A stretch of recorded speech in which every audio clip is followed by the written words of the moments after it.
I knew that math was something I enjoyed from a very early age. I can remember looking at some tiles on the floor and thinking that you could look at a 3x4 section and you could look at it as 4 3 times or 3 4 times. And I must have been very small when I was thinking about that. So early on I saw math as something that was aesthetic, something that was pretty.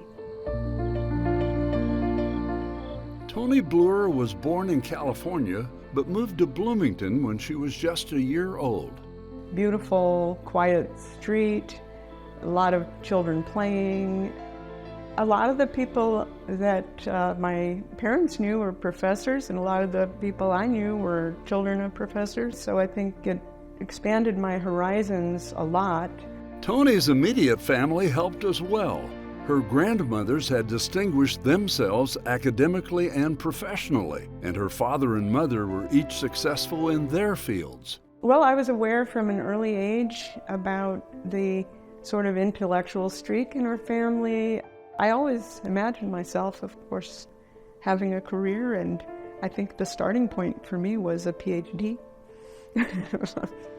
That path to a PhD started just a few blocks away at Indiana University. Inspired by the writings of Isaac Asimov, Tony originally planned to study biology and genetics, but quickly found a second home in the math department. And I was very lucky with a mentor I had, Maynard Thompson.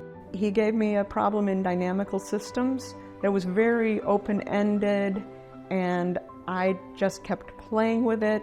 I got to experience research firsthand, and that gave me a very early chance to realize that math was going to be my career. Before IU, I didn't even know there was such thing as a career in math, so this was just groundbreaking to me. After graduating from IU, Tony attended Cambridge University on a Winston Churchill scholarship. In 1988, after getting married and starting a family, she earned her PhD from Princeton. I had fully intended to be a professor, and we're finding that one job had 900 applicants. It was pretty impenetrable, so I had to figure out a plan B. Plan B turned out to be the National Security Agency, the world's largest employer of mathematicians. That turned out to be a 28-year endeavor and just endlessly fascinating.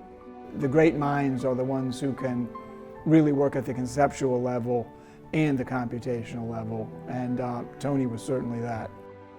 She's an amazing colleague too. She's calm, she's humble, and she's kind. Throughout her career at the NSA, Tony also mentored countless students, always striving to challenge them the way Maynard Thompson had challenged her decades earlier. More recently, she's returned to Bloomington to meet with students at IU. I've never seen students so excited and engaged when they actually have people like that in front of them. It really, really supercharges them in terms of, here's a demonstration of what it could be like for me. I got so into it myself and enjoyed working with the students and see what they would do and see them get excited the same way that I had gotten excited when I worked with Maynard Thompson at Indiana University. So it was like completing a circle. This award is extremely well merited on a personal level and a national level. She's one of many people that we just owe an enormous debt to. I can tell you from firsthand knowledge, her achievements are absolutely phenomenal and have been and will continue to be critically important for our country. She hits every base. First, it has to be somebody outstanding in their field, and she fulfills that for sure. The service, you can't get much better than actually keeping the entire country safe. And then the next one is being a role model. And on this basis, I really can't think of anybody who's more perfectly suited for this honor. When I learned that I would be receiving the award, I felt such warmth towards Indiana University.